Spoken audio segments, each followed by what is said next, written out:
Closing the knowing-doing gap. As you're probably very well aware, knowing something is not the same as doing it. I think that applies to most of us in a multitude of different situations. Just take our health, how we treat the environment, work processes. The list is endless. We know lots of stuff. That's not the problem. Knowledge is not the challenge. There's masses of knowledge out there for everything, and we have more knowledge than we know what to do with. The challenge is to convert knowledge into action, into new behavior. And for me, this is also a key challenge in most of the organizations that I work with.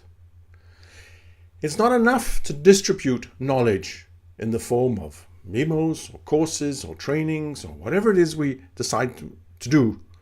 The real challenge is, once we've actually established that this is the kind of knowledge that we want to work with, how do we then move forward and actually convert that into new behavior, new skills? We call that closing the knowing-doing gap. Hemingway wrote somewhere, "Don't confuse movement with action." We could paraphrase that and say, in many organizations there is a tendency to confuse talk with action. We had a meeting about that. They did the course. We sent out the instructions.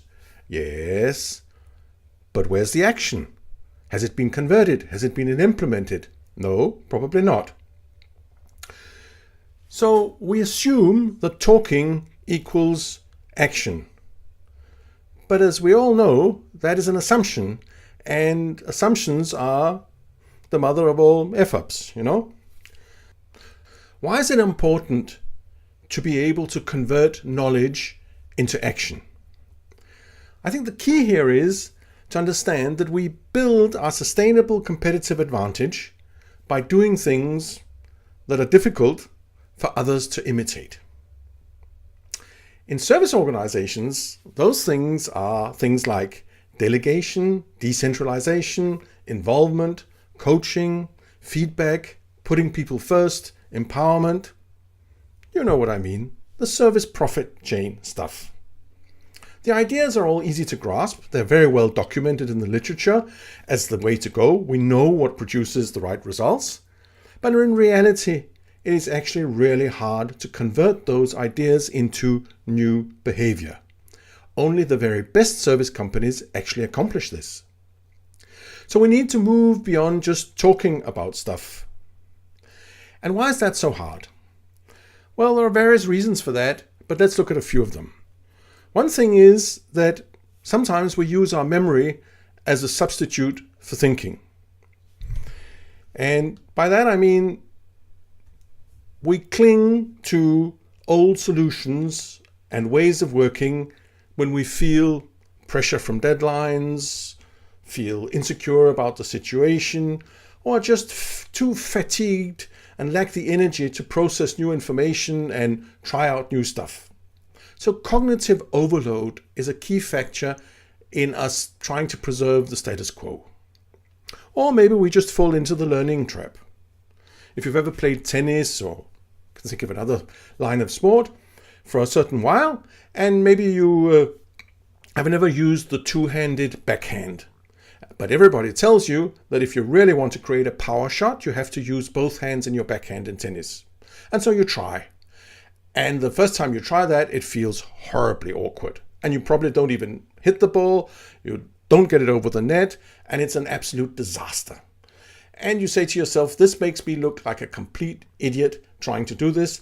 I better revert to my old way of doing it, because at least that gets the ball over the net. Yes, it does, but it's also going to keep you at a relatively mediocre level tennis player. You need to cross that learning trap, suffer for some while with bad results and bad performance in order to reach a completely new and higher level of performance that you didn't have before. And this is exactly the same as a manager, where we need to do things differently than we've been doing before. So we have this tendency to stay within our comfort zone. It's safe.